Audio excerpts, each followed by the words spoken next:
They sealed the quarantine behind me like I was already dead. The doors came together with a sound that wasn't loud, just final, a clean mechanical click that echoed down the corridor and settled somewhere behind my ribs. Not a slam. No drama. Just the quiet certainty of something that would not be undone. I stood there for a second too long, boots planted on cold metal, watching the seam where the doors had fused. The emergency lights flickered overhead, bathing the corridor in sickly amber. Ozone burned the back of my throat. Under it, old blood, rust, mold. The quarantine sector always smelled like the city had given up trying to clean its mistakes. They'd said they'd signal. That was the deal. We clear the last route, fall back together, signal green, then move as a unit. Simple. Efficient. Pack logic. So I waited. I tilted my head, listening past the hum of failing power lines. Past the distant clatter of something skittering through a side tunnel. I waited for the familiar ping in my comm. The short, sharp tone that meant move. The one that meant you're not alone. Nothing. 10 seconds passed. Then 20. That was when the cold hit my stomach. Not fear exactly, but the absence of something I'd expected to be there. Like stepping onto a stair that isn't where your foot thinks it is. My mouth went dry. I swallowed and tasted metal. Oh, I muttered to the empty corridor. That's new. Sarcasm came easily. It always did. It was cheaper than panic and hurt less than hope. I keyed my comm anyway. Static answered. No voices. No signals. Just dead air, and the soft whine of a system that had already written me off. They hadn't even looked back. The realization slid into place with brutal clarity. Not anger yet. Anger takes time. This was colder. Cleaner. A simple accounting error corrected too late to matter. Useful. Fast. Omega. The words surfaced uninvited, like they always did. Ghosts of briefings and half smiles and hands that never quite reached for mine. You're good at this, Jay. You're fast. We'll need you. Don't worry. You're pack. Pack. Right. I exhaled slowly and rolled my shoulders, feeling the ache there, the stiff pull of dried blood along my side. Nothing fatal. Nothing worth stopping for. Pain I could work with. Begging, on the other hand. I'd never had much talent for that. I took one last look at the sealed doors, then turned away. If this story caught you, subscribe. More are waiting. The corridor stretched ahead of me, half-lit and forgotten, leading deeper into the lower levels where maps stopped being honest. The metal floor vibrated faintly under my boots, carrying the distant rhythm of a city that kept breathing whether you did or not. Guess it's just you and me, I said to the dark. No answer. Fair enough. I adjusted the strap of my pack and started walking. Steps light, careful. My pulse steadied as movement took over, instincts slotting neatly into place. Routes began to assemble in my head, old maintenance shafts, collapsed lifts, paths the city itself had forgotten. If I wasn't needed, then I wasn't owned. The thought surprised me with how steady it felt. They could keep their signals, their clean exits, their neat little hierarchies where someone like me was always one bad calculation away from being expendable. I set my jaw and picked up the pace, slipping into the shadows between flickering lights. If nobody wanted me, then fine. I'd survive out of spite. The quarantine corridors ended abruptly. One step I was moving through flickering lights and peeling metal, the next I walked straight into order. The control zone was clean in a way that felt almost offensive. White overhead lights. Smooth flooring without dents or bloodstains. Drones hovered in precise formations, their lenses tracking every angle with quiet efficiency. Armed teams stood at measured distances, not tense, not relaxed, ready. I froze on instinct. Every lesson my body had ever learned kicked in at once. Omega. Unclaimed. Injured. Outnumbered. This was the part where an alpha barked an order. Down. Hands up.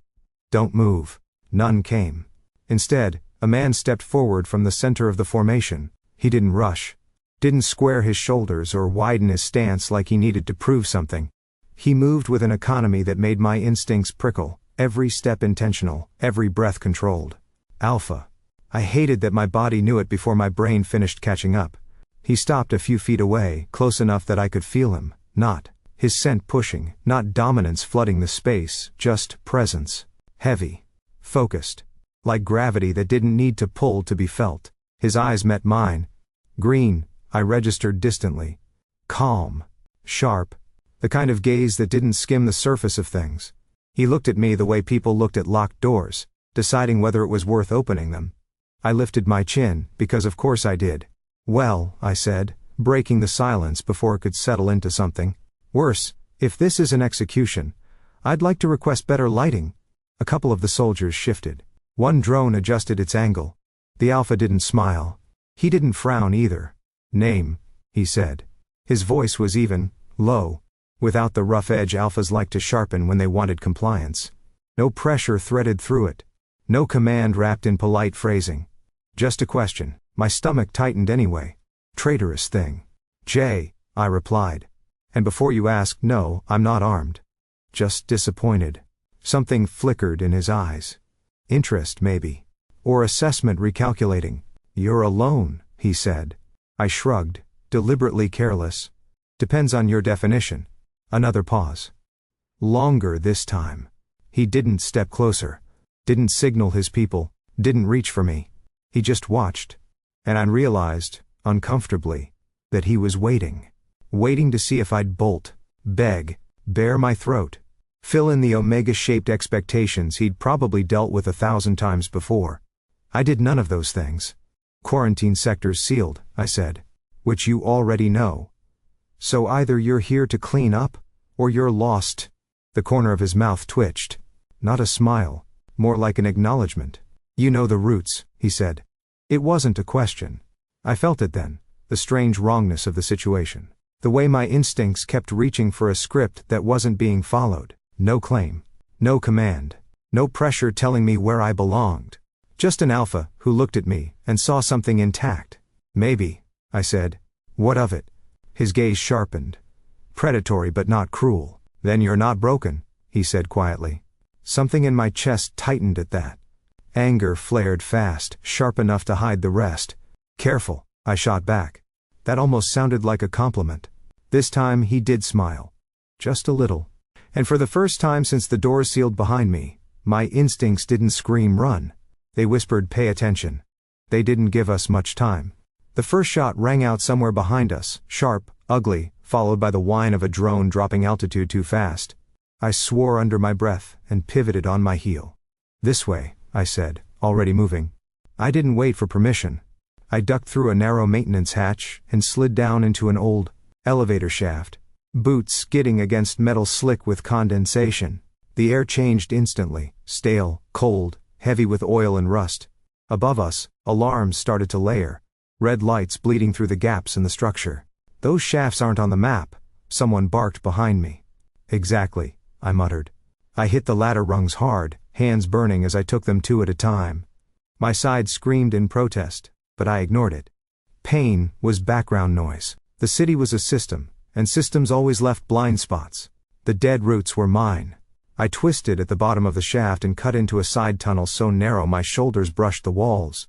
No markings, no signs. Just bare concrete and cables humming softly overhead. Footsteps followed me. Heavy, controlled. Not panicked. Not rushing. He trusted me. That realization almost threw me off my stride. We burst out into an unregistered service corridor just as something exploded behind us. Fire blooming briefly in the dark before the suppression system drowned it in foam. I skidded, turned and raised the short blade I'd pulled from my boot without thinking. 2 men came at us from the side tunnel. Not soldiers. Scavengers. Desperate and stupid in equal measure. The fight was over in seconds. No choreography. No clean lines. One of them rushed me and I drove my shoulder into his chest, knocking the air out of him before slamming my blade into his thigh. He went down screaming. The other lunged. Marcus was there. He didn't roar or posture. He stepped in, caught the man's wrist, and twisted. Bone cracked. A precise economical movement that ended the threat without unnecessary damage. Then he stepped back. No comment. No claim. Just space. Left, I snapped. Already moving again. He followed. We ran through tunnels that shouldn't have existed. Past access points sealed decades ago, through maintenance arteries the city had forgotten but never quite erased. My breath came hard now, lungs burning, sweat stinging my eyes. At one junction, I hesitated for half a second too long. Up, Marcus said calmly, nodding toward a ladder I hadn't noticed. I stared at him, then laughed. A short, breathless sound that surprised both of us. "Guess you're not just muscle," I said. "I try," he replied, dry. We climbed, emerged into a narrow crawl space, and finally slowed when the alarms faded into distant echoes. I leaned against the wall, chest heaving, and only then realized my hands were shaking. Not from fear, from the fact that he'd never once told me what to do. He'd let me lead. Covered my blind spots. Stepped in when needed, and stepped back when not. For the first time since the quarantine sealed, I hadn't felt like prey. Or property. I met his gaze across the cramped space. No words passed between us. But something settled there, quiet and unexpected. Trust. The shelter smelled like dust and old wiring. It was one of the city's forgotten pockets. 4 walls reinforced long before the lower levels were written off. A single table. Bolted to the floor, 2 mismatched chairs, and a ventilation shaft that rattled like it had opinions about us being there. The light overhead flickered, more tired than broken. I dropped my pack and rolled my shoulders, wincing when my side reminded me it existed. Marcus closed the door behind us, and keyed a manual lock.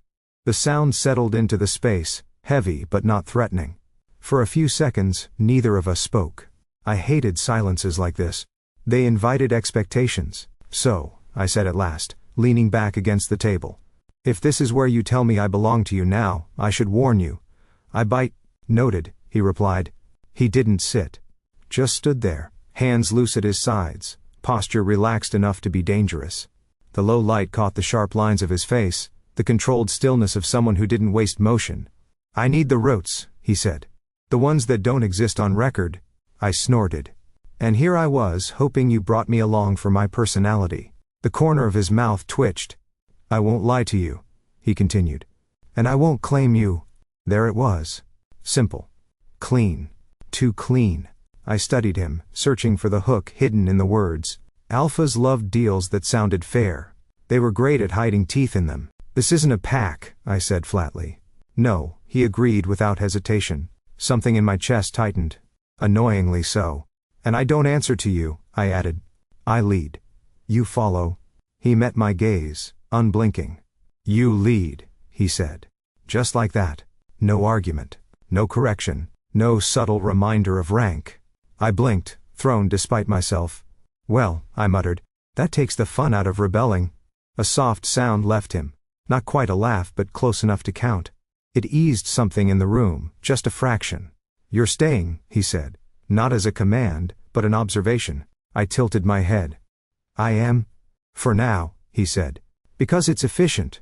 I smiled thinly. "I like efficient." I pushed off the table and crossed the small space, stopping just inside his personal range. Close enough to feel the heat of him. Close enough that my instincts stirred, restless and irritated. "This is temporary," I said quietly. "You don't get loyalty, you don't get trust, you get directions. And protection," he added. I shrugged. "Take it or leave it." He didn't hesitate. "I'll take it." The ventilation shaft rattled again, punctuating the moment like a sigh. I turned away before he could read anything else on my face, and started checking the exit routes etched into my memory. I wasn't staying because I believed in him. I was staying because it made sense.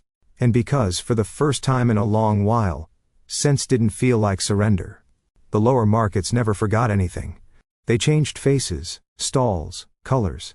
But memory clung to them like grease on concrete. You could scrub and repaint and reroute all you wanted, the echoes stayed.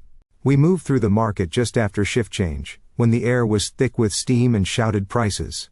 Neon signs buzzed overhead, half of them cracked, most of them lying. Vendors hawked salvage tech, protein slabs, counterfeit filters. Somewhere, a generator coughed like it was considering death as a viable option. I felt eyes on me before I saw the faces. "Jay," someone whispered. I didn't stop walking. Slowing down in the lower levels was how you got surrounded. A woman stepped out from behind a stall stacked with dented water canisters. Older than I remembered. Thinner. Her gaze flicked to Marcus, then back to me, sharp and searching. "They left you too?" she asked quietly. I swallowed. "Yeah." Her mouth tightened. She nodded once, like that confirmed something she'd already known. "They always do," she said.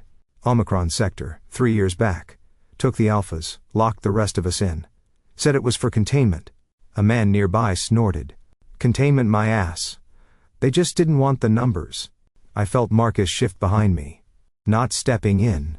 Just listening. We reached the edge of the market where the stalls thinned into makeshift shelters. Old shipping containers welded together, patched with tarps and hope. Scars of old raids marked the walls, scorch patterns, sealed doors, warning symbols faded to ghosts. "This is the band's route," I said, pointing toward a narrow passage between two containers. "They use the old water lines." We didn't bother with stealth.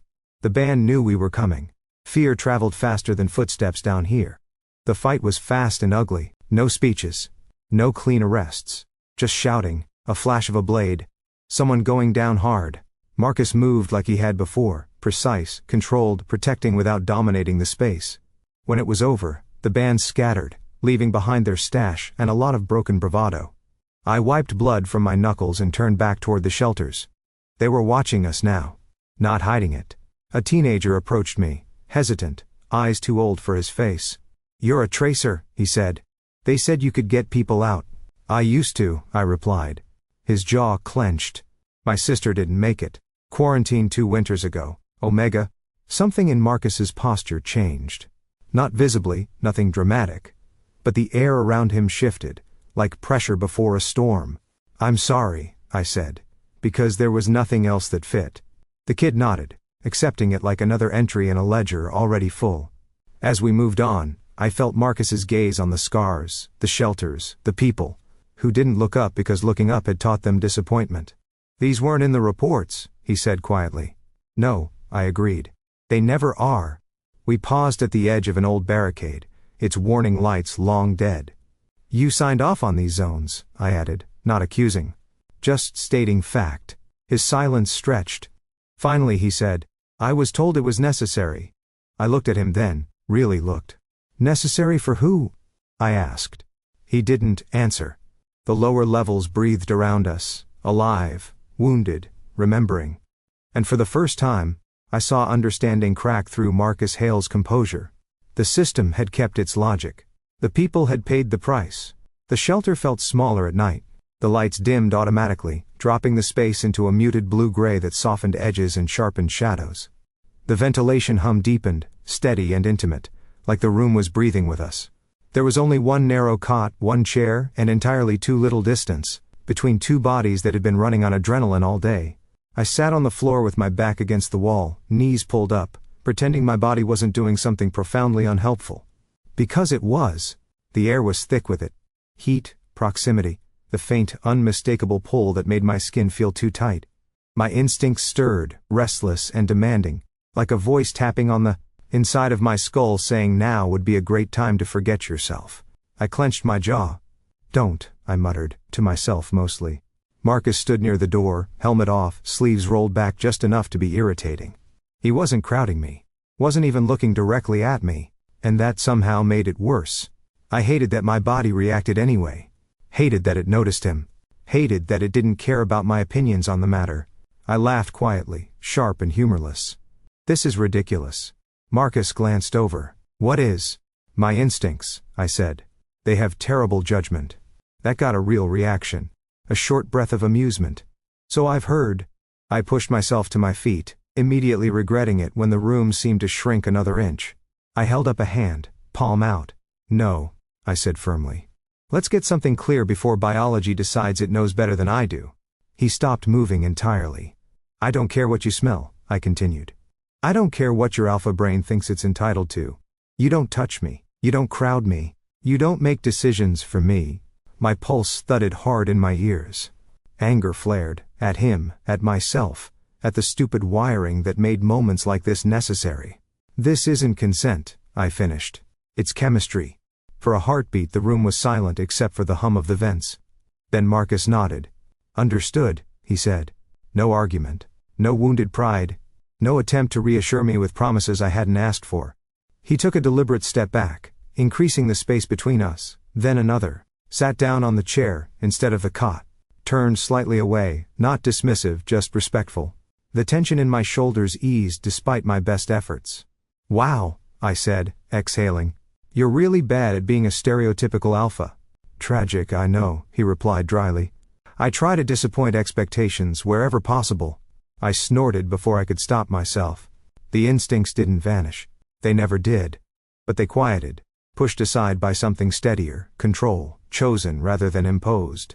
I sank back against the wall, rubbing a hand over my face. Sorry, I added grudgingly. Didn't mean to bite. I assumed you did, he said. You warned me. That earned him a sideways look. Then against my will, a small smile. The night stretched on, close but no longer suffocating. My body might still react. But for the first time, it wasn't in charge. The archive terminal hummed like it resented being woken. Its screen flickered to life in cold, sterile blue, washing the small room in light that made everything look thinner, harsher. No shadows. No places to hide mistakes. I leaned over the console, fingers flying out of habit more than intent. Old access codes. Deprecated systems. The kind of infrastructure nobody bothered to fully dismantle, because it was easier to forget it existed. I wasn't looking for anything specific. That was the lie I told myself. File after file scrolled past. Incident reports, movement logs, casualty estimates reduced to neat columns. I skimmed them with the practiced detachment of someone who knew when not to look too closely. Then the quarantine orders came up. Sector designation, date, authorization level. My breath stalled. I stared at the screen, reading the same line over and over, like the meaning might change if I stared long enough. Quarantine protocol, seal and clear. My fingers curled against the edge of the console. I scrolled down. Just once. The signature field sat there, clean and unmistakable. Marcus Hale. The room tilted. A sharp wave of nausea rolled through me, fast and disorienting. I swallowed hard, the taste of bile rising anyway. My hands started to shake, not violently, just enough to make it hard to keep them still. So, that was it. Not an accident. Not a breakdown in communication. Not a faceless system making abstract decisions. A name. A man with calm eyes and a steady voice who hadn't ordered me to kneel or touched me without permission. I laughed under my breath, the sound brittle. Of course it was him. Of course the universe had a sense of humor that cruel.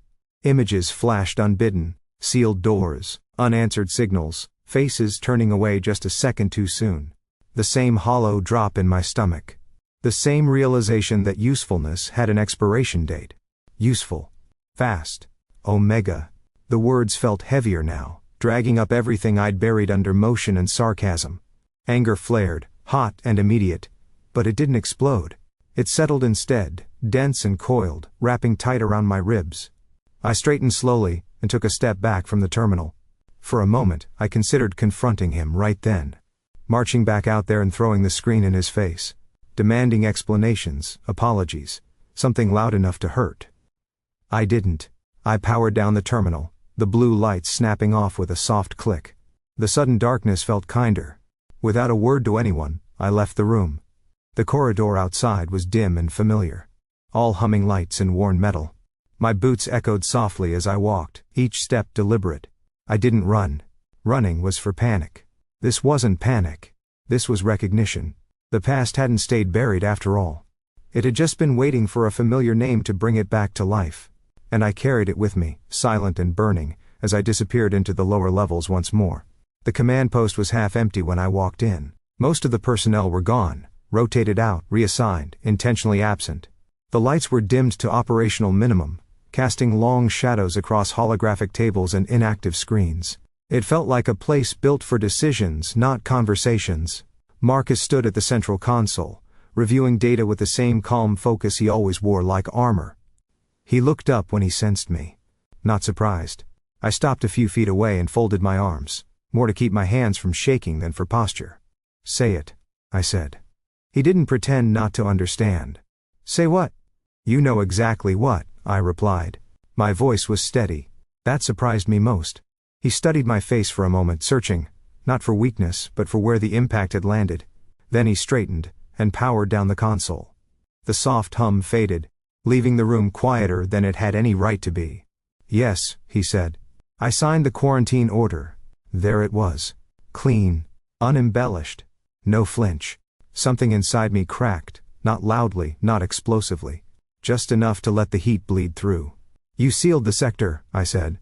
You left people inside it. Yes. My pack, I added. Me. His jaw tightened, not in defense, but in recognition. I know.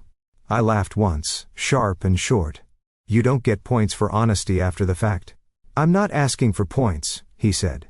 Good, I snapped. Because you don't get forgiveness either. He nodded slowly, like that answer had been accounted for.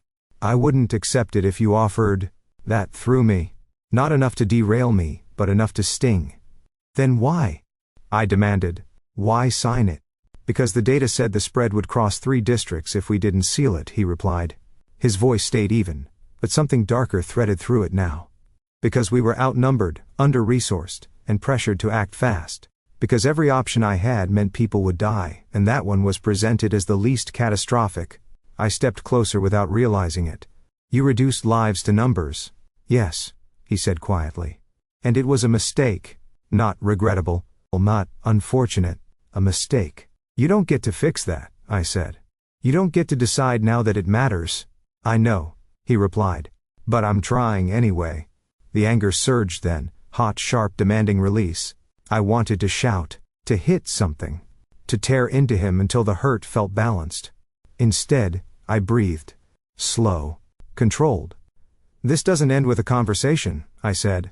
You don't get redemption just because you can explain yourself. I'm aware. I shook my head, backing away. I don't hate you, I admitted, the words tasting strange. And I don't forgive you. Both of those things can be true. His gaze didn't waver.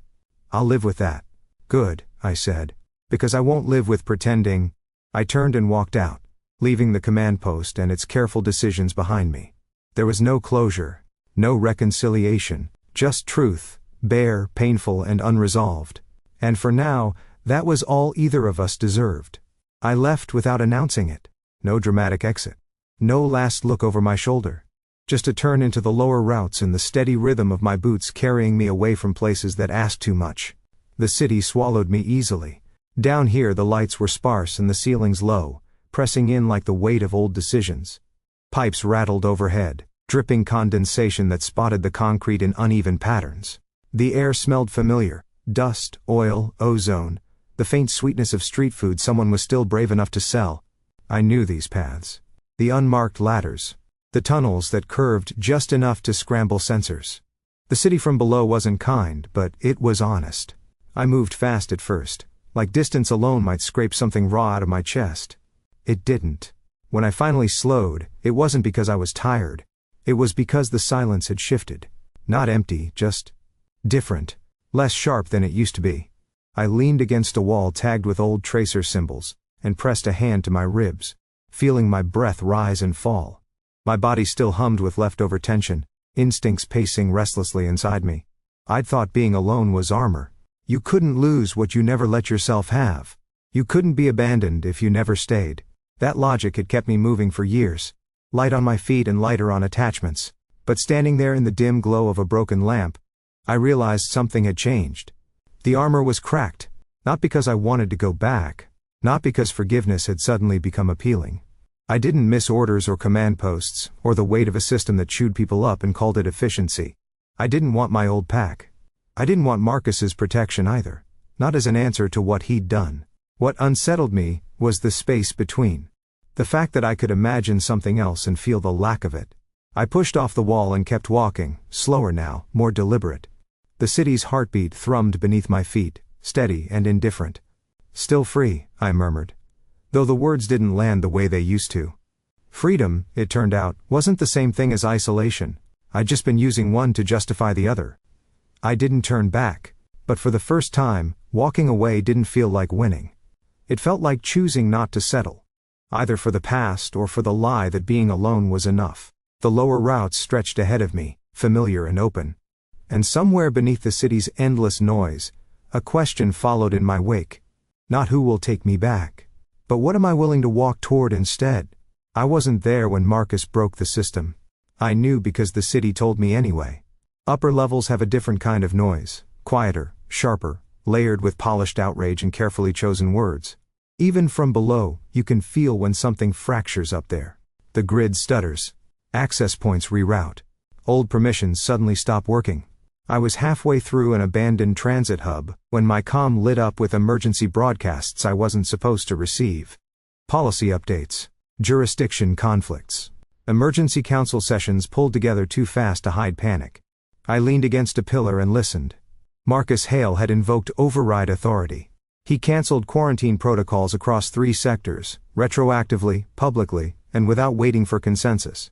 He opened sealed zones, released survivors into medical corridors that had been unavailable hours earlier, and ordered a full audit of loss reports that had been buried for years.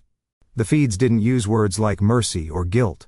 They used instability, risk, breach of diplomatic balance. Translation: he'd gone off script. He's dismantling containment, one official said, voice clipped and furious. He's undermining negotiated borders, another snapped. This will cost us alliances, a third warned. No one mentioned the people. I pictured Marcus standing in one of those glass-walled halls, surrounded by leaders who spoke in percentages and projections. I imagined his posture, straight, controlled, refusing to bend even as the pressure mounted. He didn't defend himself. He didn't soften the blow with speeches about regret or necessity. He laid out the data, real data this time. Names, numbers that didn't flatten into abstractions, survivor counts that contradicted years of sanitized reports. When they demanded compromise, he refused. When they threatened removal, he accepted the possibility. Support fell away quickly after that. Security permissions revoked. Political backing withdrawn. The word isolated appeared more than once in the feeds, wielded like a warning. I felt something twist in my chest. This wasn't redemption. It wasn't even an apology aimed in my direction. It was action. Messy. Costly. Without guarantees. By the time the broadcast cut off, the city had shifted again. Routes opened where they hadn't before. Medical convoys moved through corridors long sealed. People poured out of places they'd been told were permanent dead ends. Marcus Hale was losing his position by the minute. And he was doing it anyway. I slid down to sit on the cold floor, staring at the dim glow of my comm as it finally went dark.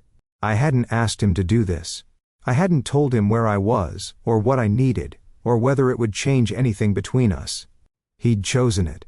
A leader burning his own foundation because it was built on the wrong bodies. I closed my eyes and exhaled slowly.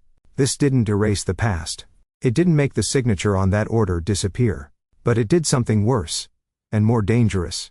It made me believe that fixing things might actually be possible. And that belief pulled at me harder than any claim ever could. I told myself I was only going back for the roots. That's the lie I used when I doubled back through the lower tunnels, when I climbed into the maintenance spine that threaded straight up into the city's mid-level arteries. The alarms were different now, less controlled, more frantic. The grid was still reeling from what Marcus had done. Power shifts always created predators. I surfaced into chaos. Upper-level streets glared white and sterile compared to the lower routes. But panic dirtied them fast. Barricades half-raised. Security drones rerouted mid-flight.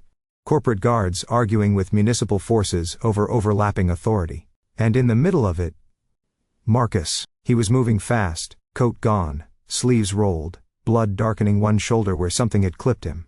He wasn't surrounded by soldiers anymore. Just 2 units trying, and failing, to keep up.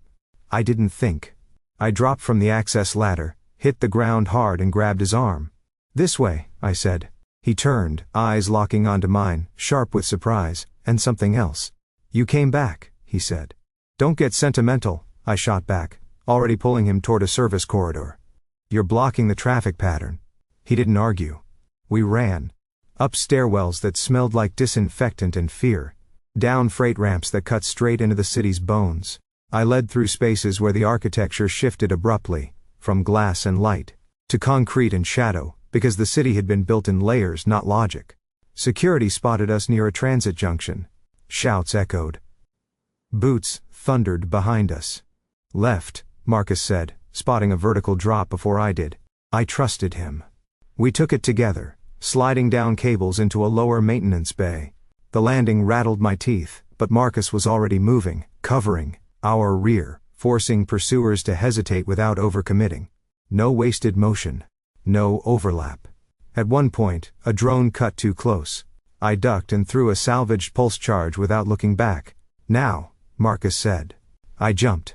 The explosion went off behind us, throwing light and sound into the tunnel. We didn't slow.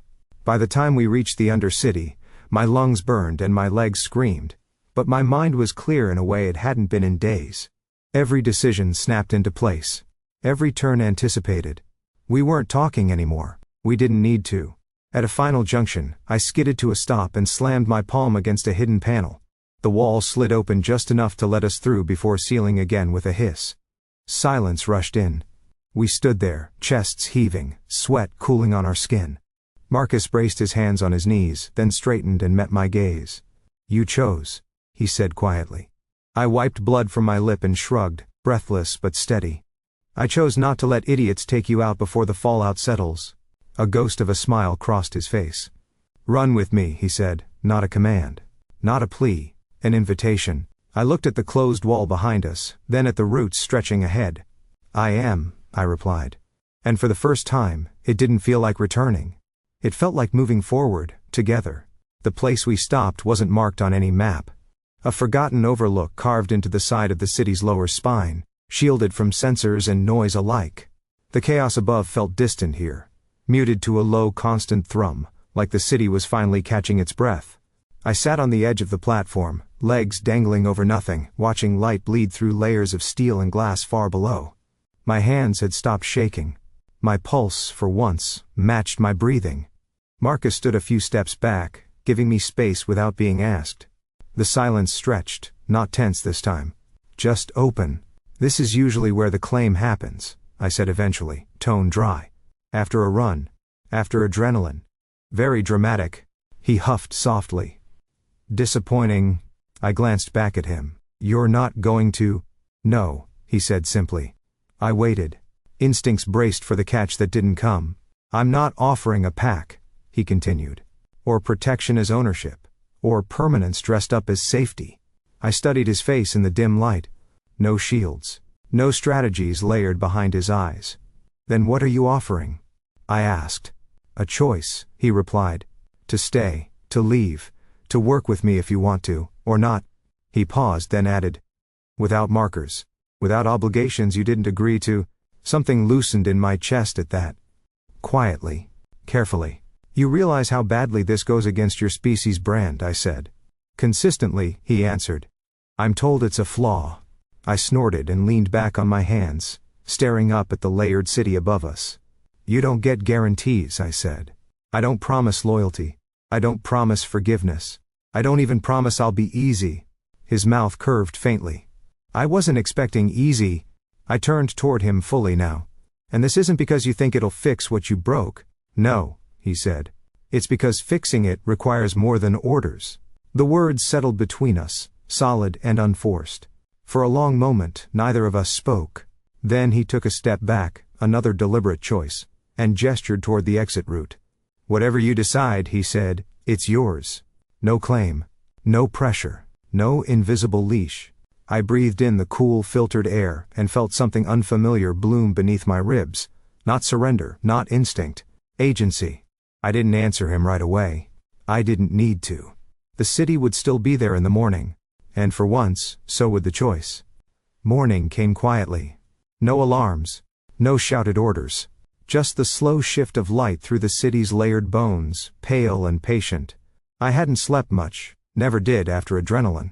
But my mind felt clearer than it had in a long time. Marcus was already awake. Sitting a short distance away, back against the wall, gaze unfocused.